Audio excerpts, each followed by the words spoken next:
Explore the legendary clash between football titans Lionel Messi and Cristiano Ronaldo in Messi vs. Ronaldo, a compelling book authored by Jonathan and Robinson. Inside these pages, you'll unravel the intricate stories of two football icons, their fierce rivalry, and the indelible mark they've left. So let's begin. Chapter 1. Messi and Ronaldo have set new rules in the football world. Success contributes to creating simplified images. However, the reality is an extensive network of people, events, and other specific factors influencing players. Scoring wasn't a priority for Ronaldo. At the beginning of his career in 2007, he believed that 23 goals per season were good enough. Practicing finishing attacks with René Mollenstein, technical skills coach, changed the footballer's mindset and turned him into a goal machine. In 2014 and 15, he scored 61 goals. At Barcelona, Messi and manager Guardiola rarely communicated initially. However, this situation changed before the game against Real Madrid in 2009.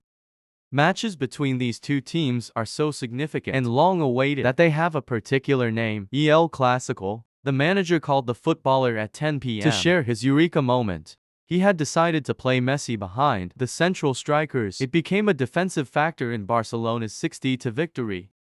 This system also works in the opposite direction. Footballers have the power to impact the whole network. Rarely has the football world experienced a case when two people have dominated all possible awards for a long time. Keep in mind that the mindset of choosing one era-defining footballer needs to be updated. Although the discussion about who is the best continues, it is hard to deny that both Messi and Ronaldo are geniuses. Some of their impacts are more down to earth. The footballer can now leverage his popularity and talent to influence the decisions of the club's owner. When Messi became a player for Paris Saint-Germain in 2021, the club gained 13 million followers on social media in half a week. Similarly, hardly any team can compete with Ronaldo for followers. He has almost 500 million on Instagram alone. Today, we will scrutinize some parts of this network to see the bigger picture and key turning points in the two geniuses' development. Chapter 2. As a kid, Ronaldo coached the boys who played alongside him. Ronaldo and football were inseparable from childhood. It is a classic story for many great footballers, but the specific detail is where the player spent early years. Madeira. The island's twisting and uneven roads were a natural gym for dribbling. On the other hand, the distance to the country's mainland is 650 miles, so the best Portuguese clubs needed a meticulous scout to find him.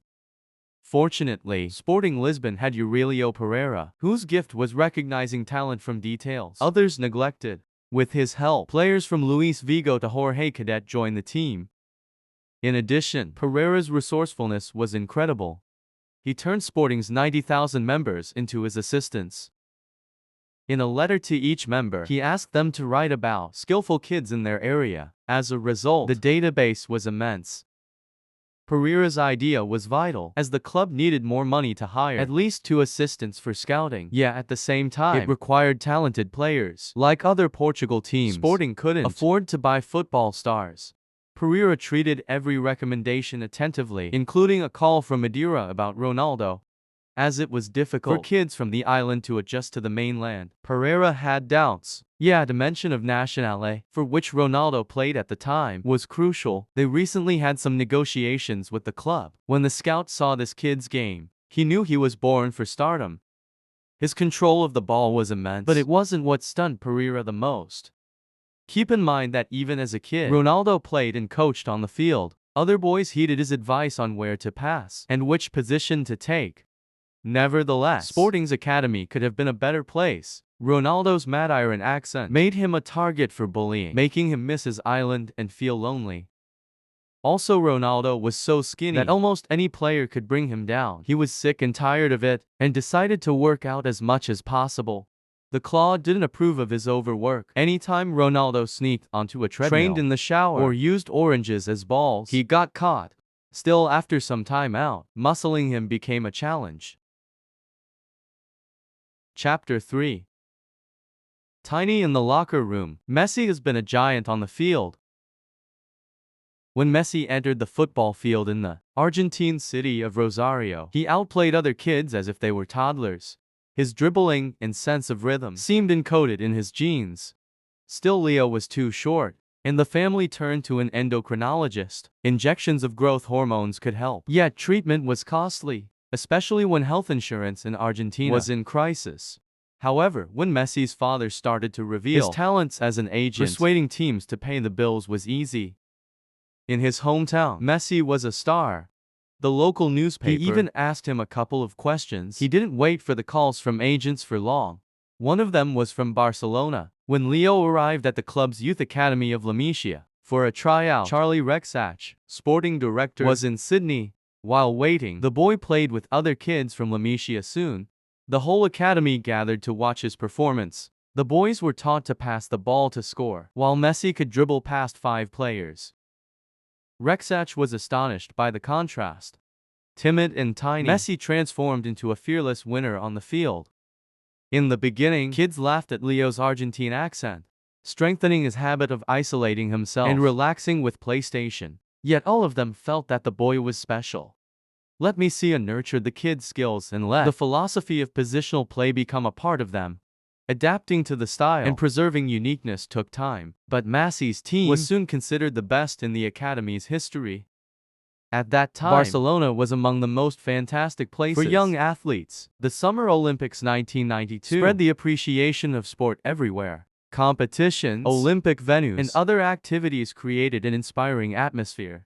The event was also a celebration of cattle and identity.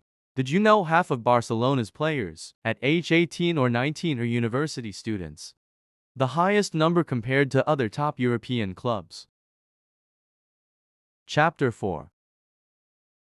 The genius's star wasn't child's play. Both superstars were guaranteed places in the first team, yet only a few things went smoothly. Playing with his idols made Ronaldo feel very nervous. Once he got the ball from someone, he returned it. Having overcome this issue, the player swung to another extreme, not sharing the ball at all, which put him in the black books of Sporting's manager.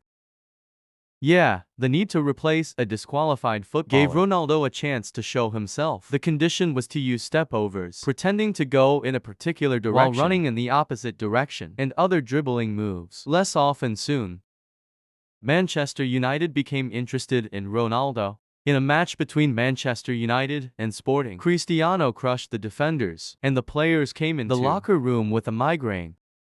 They didn't expect a 3-1 defeat. No one could believe it was down to a 17-year-old boy. Subsequently, the United players asked the manager to make him their teammate a few times a day, and their wish was satisfied. After winning the Champions League, the Ballon d'Or, and all possible awards in the Premier League, Cristiano decided to move to Real Madrid. Contrary to public perception, Messi and Ronaldo are not antithesis. There are two expressions of the same merciless drive: a physical and psychological need for perfection. Joshua Robinson and Jonathan Plagg. Messi's star in the first team was also challenging, since he had to obtain a Spanish passport due to new La Liga rules. This requirement has given other clubs a chance. When Messi's father said his son would play for Milan, the passport came just in time to prevent it. Leo scored the first goal in his new status at 17 years old, and in Barcelona's history, he was the youngest goal scorer. Still, the manager used him on the right wing, and not in crucial matches, believing he was not ready. In the national team, the situation was similar. The coach wanted to let older footballers play. Despite the pressure from the media, Diego Maradona, and Messi's father, he gave the star a chance to play, only when the game was already won. However, when Leo finally got more time on the field, his skills were compared with miracles, especially after his goal that looked almost like Maradona's goal of the 20th century. Messi was soon considered the player who saved Barcelona. Chapter 5. Jose Mourinho could have become Barcelona's manager, but instead, he invented an antidote to Barca's positional play. Pep Guardiola found the key to unlocking Messi's full potential. He almost missed the chance, since his rival for the manager position was also outstanding, Jose Mourinho. He worked with Barcelona's youth academy, nurturing a few stars, and knew the team inside out. The support of Johan Cruyff, the club's legend, seemed to be a decisive factor in the appointment of Guardiola. Mourinho wouldn't forget that. Although the beginning of the season wasn't successful, the new manager had the team's support. Iniesta was known to drop by his office, say comforting words, and ask not to change anything. Still, Guardiola made a change, after which Messi started to play in the center. Since this decision, the only thing left for the other team's defenders was to pray. In the Champions League, victories were more strenuous. Messi didn't get used to so many fouls on him. He tended to pass through Spanish defenders, while his team members didn't dare touch him. During training sessions, they knew that revenge would be embarrassing. Messi used all his tricks, making the person look miserable. Real Madrid, aka Galacticos, felt in increasing danger when Barcelona won the Champions League title. Perez, president of the club, signed Cristiano Ronaldo, Karim Benzema, and Xabi Alonso with one purpose: to return hope to Galacticos fans. Real Madrid needed a manager who could compete with Guardiola. Chelsea's victory over Barcelona with a tactic, parking the bus, showed the appropriate candidate, Jose Mourinho. His start as a manager also wasn't successful. That season, Real Madrid won only the Copa del Rey, while Barcelona obtained the Champions League title and became the winner of La Liga. After some time, Mourinho's tactics became more fruitful. During the following years, results fluctuated. One or the other team was at the top. When Guardiola left the club, Real Madrid celebrated first place in La Liga, while Barcelona lost in the Champions League. Did you know, after moving to New York, Guardiola attended the lectures of his close friend at a top university. He also applied his manager's skills there. Gesticulating, he indicated to the professor which student raised a hand. It was hilarious. Chapter 6. Hostility among the biggest Spanish clubs has been embedded in the past. The years of El Clásico, with one more level of rivalry, Messi versus Ronaldo, were outstanding. Two geniuses have beaten the record of all soccer-playing nations, setting the bar that hardly anyone can reach. In another center world, the fact that two superstars who had spent the majority of their careers playing in the same position could be so stylistically distinct would be a cause for celebration, a reminder of soccer's essential variety. Joshua Robinson and Jonathan Clegg. Nevertheless, what is often associated with El Clásico not a spectacular game, but hostility. Even members of the Spain national team became fierce opponents on the field. There were a few reasons for that. Firstly, the history of the clubs. When the identity of Catalonia was threatened during the dictatorship, Barcelona decided to be its defender. Tragically, the club president was arrested and executed. At the same time, fascist despot Franco, who wasn't a football fan, used Real Madrid's victories in Europe to promote respect for Spain. In addition, their statuses differ. Barcelona was a representative of Catalan identity and a source of pride. For fans of Real Madrid, the regional factor wasn't crucial. They related to the team's success. That's why what mattered to the club and bands were victories. Greatness was also its indicator. For instance, Galacticos requested that there weren't other football games during the day of its centenary. Remember, for Barcelona, positional play was a priority. Real Madrid invited the best players and allowed them to create their scheme. However, the main reason for hostility was around signings. For instance, Di Stefano.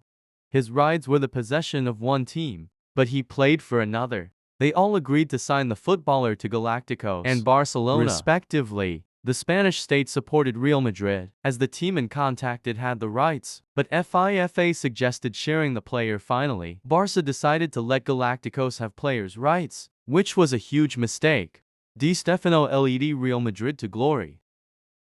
The story of Barca's captain, Luis Figo, is even more dramatic. Perez prepared a deal. If he became president of Real Madrid, the footballer would move to his club. If he failed, Figo would obtain money anyway. Since Perez's chances were minimal, the star agreed. Perez won. Barcelona lost its core player, and Barca's fans treated Figo as a traitor. Chapter 7. Dependence on geniuses came at a cost. With Neymar and Luis Suarez, Messi shifted from his role of all-purpose talent and focused on scoring. The results were a unique goal differential in La Liga, the Copa del Rey, and the Champions League title. The club didn't hide its dependence on the genius, even coining the special term, Messi dependencia. Some say he was able to influence the signings of the team. The extent of Leo's power was evident when Pierre Graticos, a Barcelona staffer, said that Messi's success would be less without other team members. The club immediately dismissed Graticos. For Real Madrid, Ronaldo was also a key player. He continued to be a coach for his teammates, Val and Benzema had to adhere to his standards and requirements. After Juventus signed Cristiano, the team members privately admitted that Galacticos' morale was damaged. They had no faith in overcoming failures without an unbeatable player. This dependence had a cost. After Ronaldo and Messi became Juventus and PSG players, their clubs couldn't recover from their departure. Financial problems worsened the Barcelona situation. Real Madrid managed to pay its debt when Paris sold the training ground. He also decided to turn Real Madrid into a sports franchise and grasped every commercial opportunity, treating marketing and branding as the pillars of success.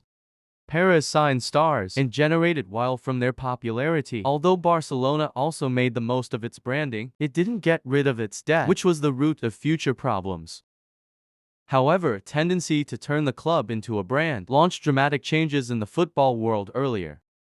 Matchday and common membership fees constituted the basis of a financial model. As a result, football wasn't profitable at all. Once clubs became a business, investors from UAE and Qatar started to support them. As the story of Manchester City illustrates, keeping up with these teams was becoming more challenging. After some time, Messi and Ronaldo regretted their decision. League One and Serie A might be won without them. While the Champions League, even these geniuses, couldn't change the course of the game. Both players concentrated on the World Cup.